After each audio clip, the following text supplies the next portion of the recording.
Salam, hər vaxtınız xeyir olsun. Dünən biologiyadan sınaq imtahana düşən, qaranlıq qalan bir sual haqqında danışmaq istəyirəm. Hər kəsə qaranlıq qaldı bu sual. Şəxsən mənim özümə də qaranlıq qaldı. Hətta biologiya müəllimlərindən dəstək almağa çalışdım ki, bəlkə mən bu fənni bilmirəm, mənə izah eləyərlər, mənə aydın olar. Ümumiyyətlə mənim bir xarakterim var. Məndə hansısa bir nöqtə qaranlıq qaldısa, uşaq vaxtından elə idim. Həmişə müəllimlərim deyirlər ki, çox dərinliyə gedirsən. Qaranlıq qalan nöqtə olanda o mənə çatmır. Və mənə çatmayanda mən qarşı tərəfə onun izahını verə bilmirəm. Yalandan ölçülüb izah vermək də mənlik deyil. Səmimi etiraf edirəm ki, dünən bu sual mənə çatmamışdı və axşam oturdum bu sualın üstünə bir qəşəng baş sındırdım və nəhayət ki, özümə aydın olan bir nəticəyə gəldim və istəyirəm o nəticəni sizinlə də bölüşəm. Kimdə qaranlıq qalıbsa ona da aydın olsun. Deməli, sualda nədən danışır? Sual Bloom taksonomiyasından bağlı sualdır. Tapşırıq verilir ki, uşağa təngi nəfəslik, ürək döyünmə, baş gicəllənməsi, daimi yorğunluq, əzginlik simptomları olan xəstənin hansı orqanın zədələndiyini müəyyənləşdirin. Tapşırığımız budur. Biz burada müəyyənləşdirinə baxdıq və gördük ki, şagird bunu müəyyənləşdirmək üçün orqanların funksiyasını araşdırmalıdır. Əksər müəllimlər təhlil etmə götürdü bunu. Anlamaq düşünənlər də oldu, anlamaq götürənlər də oldu.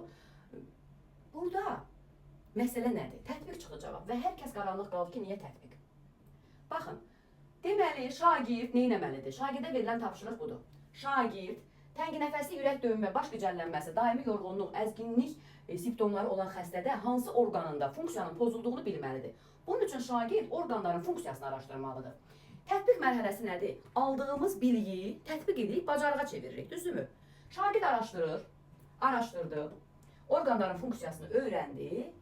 Öyrənəndən sonra şagirdə müəyyən oldu ki, hansı orqanın funksiyası pozularsa, bu nə olar? Bu simptomlar baş verər. Deməli, şagird neynədir? Araşdırdığı, əldə etdiyi nəticəni bacarığa çevirərək həmən bu tapşırığı həll etdi. Yəni, şagirdin araşdırması nəticəsində orqanların funksiyası haqqında məlumat əldə elədi, yəni bilik əldə elədi və o biliyinə əsasən də şagird xəstədə bu əlamətlərin baş vermə səbəbini müəyyənləşdirdi. Deməli, şagird neynədir? Aldığı biliyi bacarığa çevirdi, tətbiq elədi.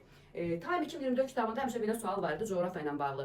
Üfüqün cəhətlərini müəyyənləşdirin. Onu da tətbiq kimi götürürdük, düzdürmü? Eynən bu sualla eyni tipdədir. Şagird üfüqün cəhətini nəyə əsasən müəyyənləşdirir? Coğrafiyadan aldığı biliklərə əsasən. Coğrafi biliyi olmayan şagird üfüqün cəhətlərini müəyyənləşdirə bilərmi? Xeyr. Coğrafi biliyi olur, onu tətbiqə çevirir, yəni bacarığa çevirir. Eyni şey də buradadır. Şagirdin orqanların funksiyasına bağlı biliyi olmalıdır ki, şagird bu xəstədə nə baş verdiyini müəyyənləşdirə bilsin ki, niyə xəstənin belə simptomları var, yəni hansı orqanın funksiyası pozulub. Ona görə də şagird araşdırdığı biliyi neyniyir? Bacarığa çevirir. Ona görə bu oldu tətbiq mərhələsi.